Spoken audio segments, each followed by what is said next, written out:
how to enable or disable keyboard auto replace on the Samsung Galaxy S20 series.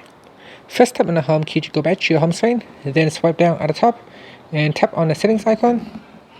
Next, tap on general management and then tap on language and input. Now tap on on-screen keyboard and tap on Samsung keyboard.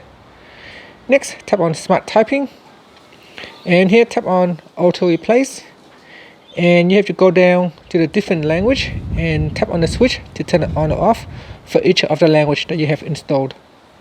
And that's it. Finally, you can tap on the home key to go back to the home screen so we can test it out. So here, let's say I'm going to put in something, misspell a word. You can see as I try to misspell a word, it suggests something that I could use down here, so you can tap on that. You can tap on the three dots here to expand out with more suggestions, and from there you can just tap on the one that you use. You can also tap on the space bar.